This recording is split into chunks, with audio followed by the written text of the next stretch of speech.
Hey everyone, welcome back to my channel. So today I'm taking you to my herb garden and I'm going to give you guys a little tour and just share with you guys kind of what we've been doing to grow our garden.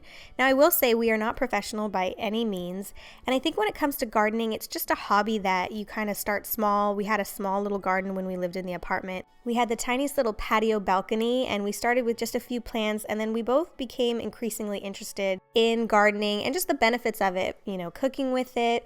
I like to make a bunch of DIYs with the herbs. So I wanted to show you guys just a few of the things that have worked for us in growing our garden and some tips and tricks. So yeah, hopefully you guys enjoy this video and I'm just gonna jump right in.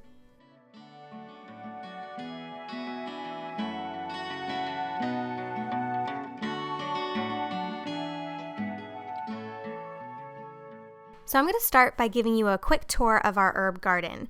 Now the first thing we have is the planters. We went for some wood planters. They just sell these at our local nursery, and they actually usually put trees in here, sometimes herbs, but they were like 12 bucks a piece.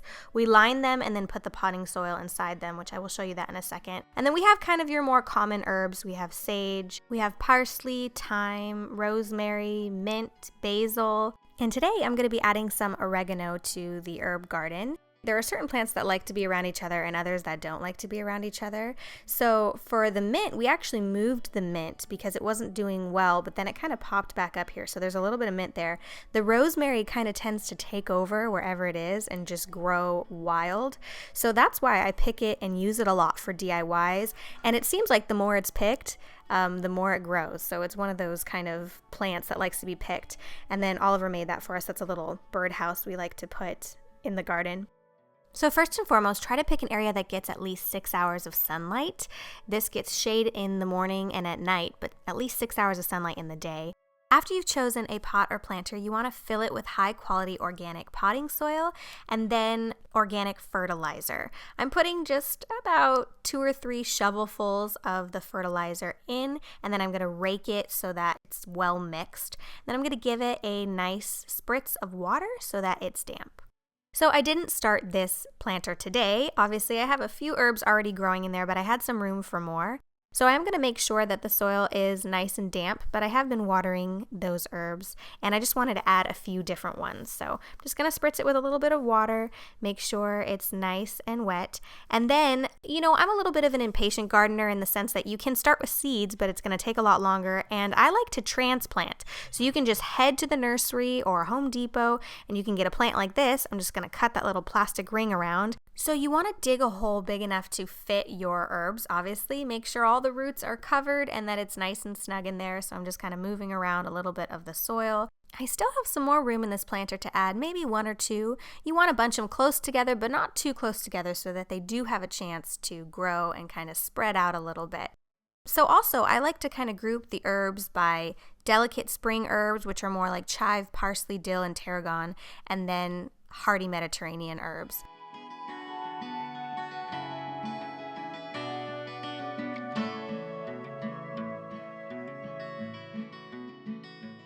So we also have a few dwarf citrus trees that we keep on our patio, and they are also in planters. We have grapefruit, lemon, lime, and orange. These can be contained and also grow in a sunny area that gets at least 6 hours of sun, so you can certainly grow them in a planter or a pot. From my understanding, citrus likes to be fed, so I do give it citrus food about once a month, and this is, you can just find a citrus fertilizer. And so I'm just adding a little bit of that into the soil, mixing it up, and then it does take a while for these to start bearing fruit. I recommend becoming friendly with somebody at your local nursery and just chatting with them and talking with them about how you can best take care of your trees and your plants and your herbs. As you can see, we have some lemons here that are growing. Some of the leaves are turning yellow, which means that I need to be watering more, and I also need to be feeding it more. And I just obviously fed, which is using the fertilizer. Another tip is to use neem oil. Check on the back of the neem oil for the amount that you want to mix with the amount of water you have.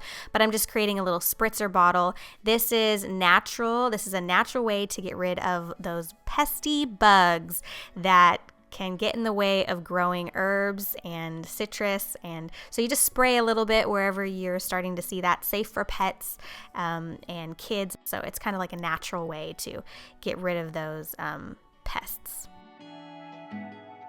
So I'm spraying to prevent any further pests, but I'm also going to remove those leaves that aren't doing so well, just pick those off. So next we are going to talk about seed starting.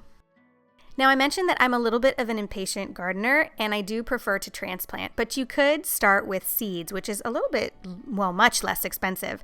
So I have these little Jiffy strips here. I have some seed packets that you can get at a nursery, Home Depot, wherever you pretty much want. I get organic seeds of the different herbs that I want. I have some popsicle sticks, that way I can label it. And then you want seed starting soil. So there's a certain kind of soil you want to ask for when you go there. So I'm just going to fill up the little pods, the little tray with the seed starting soil. I'm going to go ahead and add that, and then I'm just going to add some water so that the soil is nice and damp.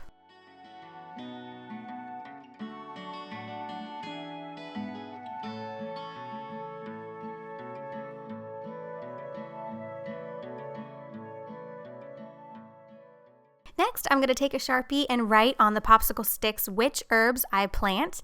You can do this in your herb garden as is, but usually you can tell what the herbs are just by the smell and the look. But when you're planting seeds like this, it's really easy to forget where you've planted and what you've planted.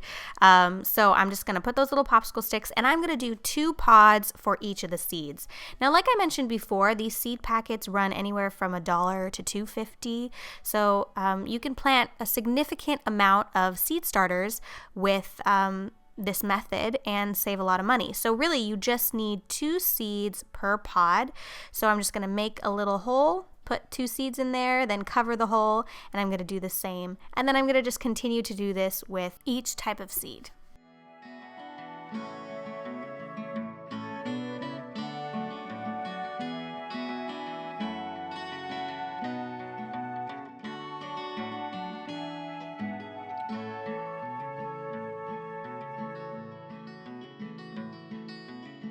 So I'm going to place this on my windowsill where I know it gets a little bit of sun, but not too much. Make sure to water it, and then I do cover it.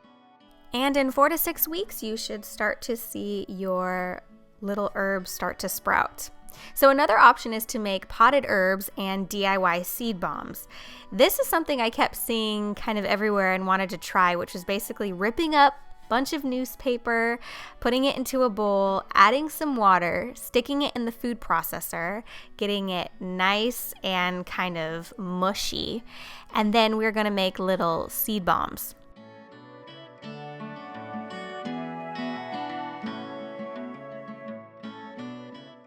So after you've put that in a food processor, I'm going to put it over a strainer and just push out any extra water.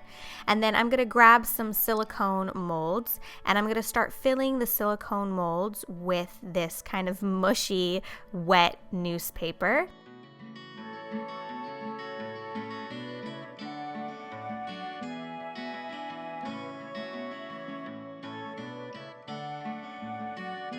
So I'm going to add a few of the seeds on top, and then I'm going to cover that with some more of the mushy newspaper. And then I'm going to blot out any extra water and then leave these out to dry for about 24 to 48 hours. And then you will have these seed pods.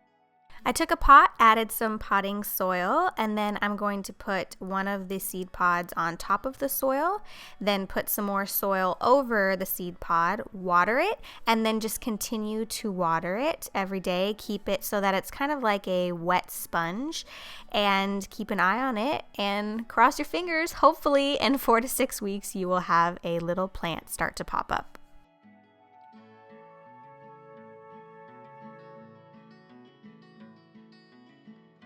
So that completes this video. I really hope you guys enjoyed it. If you like these types of videos, please be sure to thumbs up this video and request more of them in the comments below. Check out my last 2 videos, and I will see you guys again very soon for some future videos.